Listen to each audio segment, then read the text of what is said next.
Okay, today Donald Trump did something he has previously decried as corrupt and cheating. Today, Donald Trump voted early in Florida's non-presidential Republican primary. Now, there is a mountain of irony in Trump voting early after having spent years fear-mongering about early voting. But it was actually what Trump said right after he voted that was the most concerning.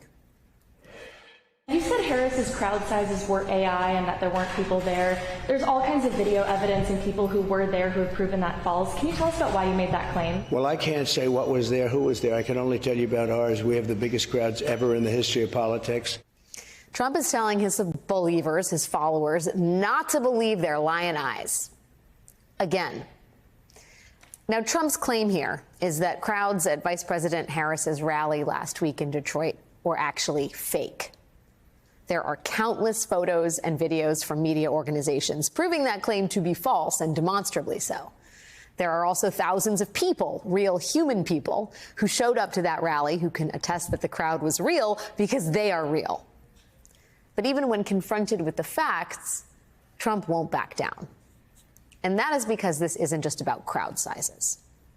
Yesterday, Vermont Senator Bernie Sanders issued a very serious statement about what he sees as the real issue here. Donald Trump may be crazy, but he's not stupid. When he claims that nobody showed up at a 10,000-person Harris Walz rally in Michigan that was live streamed and widely covered by the media, that it was all AI and that Democrats cheat all the time, there is a method to his madness. Clearly and dangerously, what Trump is doing is laying the groundwork for rejecting the election results if he loses. If you look at the language in Trump's original post pushing this AI conspiracy, it is clear that Senator Sanders is right. Not only does Trump accuse Harris of cheating by supposedly posting AI-generated images, he claims that this is the way the Democrats win elections, by cheating, and they're even worse at the ballot box. Trump says that Harris should be disqualified because the creation of a fake image is election interference, and that anyone who does that will cheat at anything. You don't even have to read between the lines here. Trump is clearly laying the groundwork to call the election rigged, and he's doing it right in front of us. In the past week, Trump hasn't just claimed that Harris's crowd sizes are fake, but that the polls, the ones that show Harris ahead, Trump claims those are fake too. By suggesting that all the Harris support is fake, Trump's creating the expectation that his victory in November is a given and that the only way he can lose is if the election is stolen from him. If that sounds familiar, that's because it is exactly what Trump did in the lead up to the 2020 election. Trump didn't just start saying that the election was rigged in November. He laid the groundwork for that big lie months earlier. Here he is in August and September of 2020. The only way we're going to lose this election is if the election is rigged. Remember that. It's the only way we're going to lose this election. The only way they can take this election away from us is if this is a rigged election. Democrats are trying to rig this election because it's the only way they're going to win. The only way they're going to win is to rig it. The only way they're going to win it is to rig it. Now go back to Senator Sanders' statement for a second.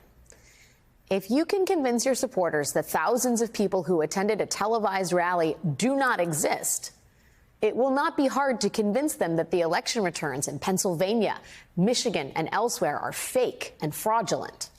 This is what destroying faith in institutions is about. This is what undermining democracy is about. This is what fascism is about. And Trump's campaign to delegitimize a Democratic victory extends to the candidate herself. Because President Biden dropped out and Vice President Harris took the top of the ticket, Harris's candidacy now is somehow, in Trump's twisted logic, it is unconstitutional.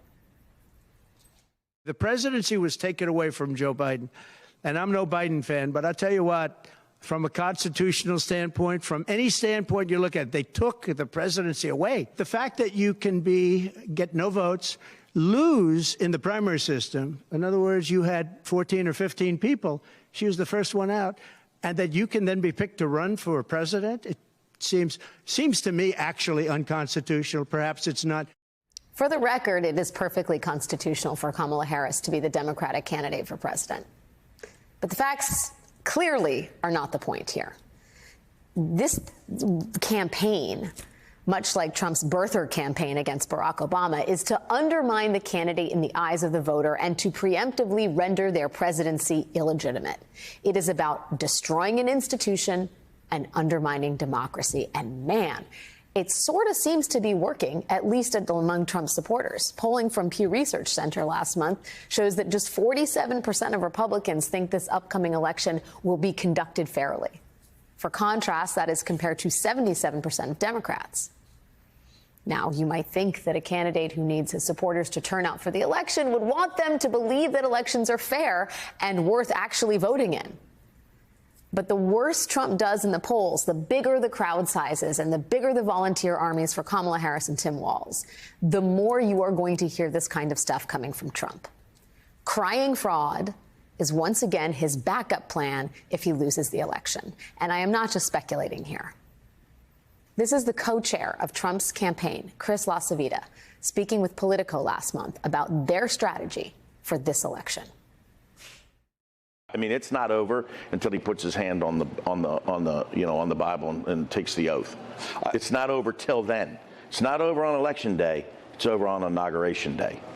Because I wouldn't put anything past anybody. What do you mean? I just don't. I don't put anything past anyone. You think Democrats of the course? Look, there is a well-documented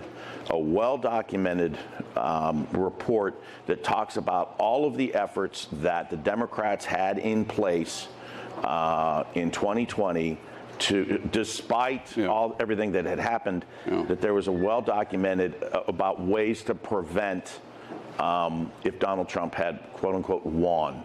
So we, like I said, we plan for every worst case scenario. That way we're ready for it.